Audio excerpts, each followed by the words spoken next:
अस्सलामुअलैकुम व्यूवर्स, कैसे हैं आप सब। आई होप आप सब ठीक होंगे। तो आज मैं आपके साथ शेयर करने जा रही हूँ कैरी का मुरब्बा बनाने का तरीका। आज हम बना रहे हैं आम का मुरब्बा, जो बहुत ही हेल्दी और न्यूट्रिशन से भरपूर है। बहुत ही फ़ायदेमंद है। इन कैरी का मुरब्बा बच्चों के लिए बहुत ही ज़्यादा मुफीद है। जो बच्चे पढ़ाई करते हैं उनके लिए स्पेशली बहुत ज़्यादा फ़ायदेमंद है ये रेसिपी।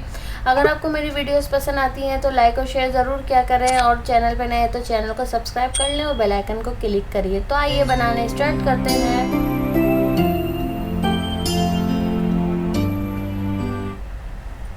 तो यहाँ पर देखें, मेरे पास मैंगोस है, कैरियाँ हैं, बिल्कुल खट्टी वाली कैरियाँ यूज़ कर रही हूँ मैं। और इसको मैंने 3 से 4 घंटे के लिए पानी में डिप करके रख दिया था, ताकि इनकी जितनी भी गर्माइश है निकल जाए। अब मैं इसको अच्छे से छील लूँगी। किसी पिलर की मदद से आप इसको आराम से छील सकते हैं।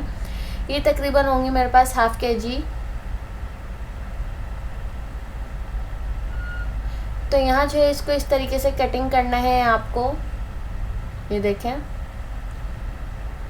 थोड़ा सा हार्ड है ये, तो आपको थोड़ी मुश्किल होगी, पर आसानी से कट हो जाएंगी।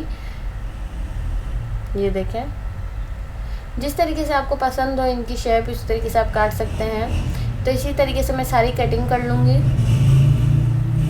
तो यहाँ देखें, मैंने सारी कैरियों को कट कर लिया है।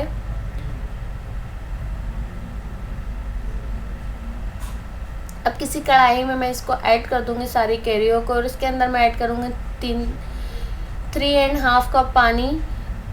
और इसको तकरीबन 10 से 12 मिनट हम इसको पका लेंगे, कुक कर लेंगे। तकरीबन 90% कुक हो जानी चाहिए। जितना आपका मैश होता है मुरब्बा, उतना ही ज़्यादा अच्छा लगता है। तो यहाँ देखिए, ये बिल्कुल अच्छी तरीके से पक चुकी है। अब मैं इनको निकाल लूँगी और पानी जो है मैं डिस्कार्ड कर दूँगी। मुझे इसकी ज़रूरत नहीं है। अगर आप चाहें तो इस पानी से आप शरबत भी बना सकते हैं, रो मैंगो, क्योंकि खट्टा खट्टा सा ये पानी हो चुका है। आप जो है आप इसको इस्तेमाल कर सकते हैं। पानी को आप किसी बोतल में भर के भी यूज़ कर सकते हैं। तो यहाँ देखें, मैंने ये गरम ही जो है इसमें ऐड कर दी है, और मैं इसमें ऐड कर रही हूँ तकरीबन ½ kg चीनी। जितनी मैंने जो है कैरियाँ यूज़ की है उतनी ही मैं चीनी भी ऐड करूँगी, क्योंकि कैरियाँ बहुत खट्टी हैं। और जो है इसमें अगर आपको इससे ज़्यादा ज़रूरत पड़ी तो आप इसमें वो भी ऐड कर सकते हैं। अगर आप चाहें तो इस वक्त इसमें मिश्री भी ऐड कर सकते हैं पीस के। आप चीनी भी पीस के ऐड कर सकते हैं, पर मैंने इसे साबित ऐड कर दी, ऐसे ही ऐड कर दी है। मैंने इसमें ऐड कर दी है सिनेमन स्टिक, और जो है इलायची, साबित इलायची ऐड करी है मैंने ग्रीन।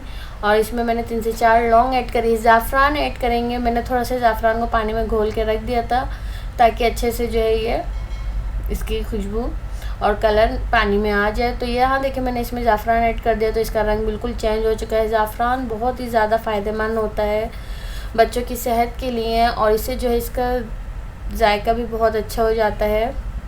तो इसमें ऐड करेंगे 1 table spoon lemon juice. Lemon juice आप लाजमी ऐड करिएगा, इससे इसका जायका और ज़्यादा इन्हेंस होता है, फ्लेवर बहुत ही ज़्यादा अच्छा हो जाता है। तो यहाँ देखें, ये पक चुके हैं। मैं इसको दिखाती हूँ कि इसको चेक कैसे करना है। आपको एक तार बनना चाहिए शीरे में आपके। तो यहाँ देखें, एक तार जब आपका बन जाए तो आप समझ जाए कि आपका ये शीरा बिल्कुल तैयार हो चुका है। और आप जो है इसको किसी भी जो है शीशे के जार में, बिल्कुल जो ड्राई हो, इसको आप ठंडा करके फ्रिज में 1 महीने तक यूज़ कर सकते हैं।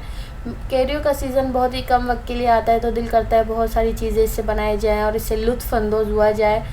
तो आई होप आपको मेरी रेसिपीज़ पसंद आती होंगी। पसंद आए तो लाइक और शेयर ज़रूर कर दिया करें, और मेरे चैनल पे नए हैं तो मेरे चैनल को सब्सक्राइब कर लें, बेल आइकन को क्लिक करें। इससे आपको मेरी न्यू आने वाली रेसिपीज़ की नोटिफिकेशन सबसे पहले मिलेगी।